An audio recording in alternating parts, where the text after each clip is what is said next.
Ychydig wythnosau nôl, mi eisiau draw I Canolfan y Dechnoleg Amgen, neu CAT fel mae'n cael ei alw, ger Corris, I gyfarfod Clare Beasley, dangosodd enghraifft go arbennig o do tywarch I mi.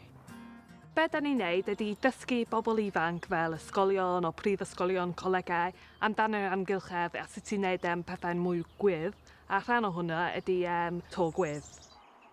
Faint I oed y toiau gwyrdd mae tu ôl ti? Dros 20 mlynedd oed. Ydyn nhw? Felly mewn nhw'n sbel. Ydyn nhw wedi aros yn gyfad o'r amser neu beidio? Oedd o'n malu unwaith, oedd nhw'n rhoi paneli solar I fyny, ac oedd nhw'n cerdded ar y to, a felly oedd rhan o fo yn malu unwaith, ond heblaw am hwnna, dydyn nhw ddim wedi malu. Pan mae'n bwrw glaw, yn Corris, dwi'n gwybod. Ble mae'r dŵr yn mynd? Mae yna lining, ac mae dŵr i'n mynd I lawr I landa, ac mae yna cerrig man yn fanna, ac mae'n mynd i'r pipen downpipe da chi'n gallu weld yn fanna. A ti jyst yn gweithio fel drwy'r amser neu? Na, bob 2 neu 2 flynedd mae rhaid I ni fynd yna gyda ffwc oherwydd mae pridd yn clogi pethau fyny a mae rhaid I ni newid hwnna. Reit.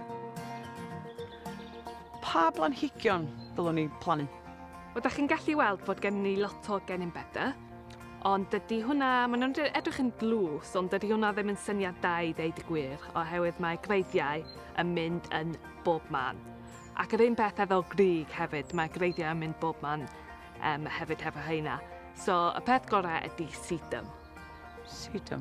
Iawn, oce. Dwi'n meddwl bod fi'n gwybod nôl beth dwi angen neud man. Champion. Diolch, Claire.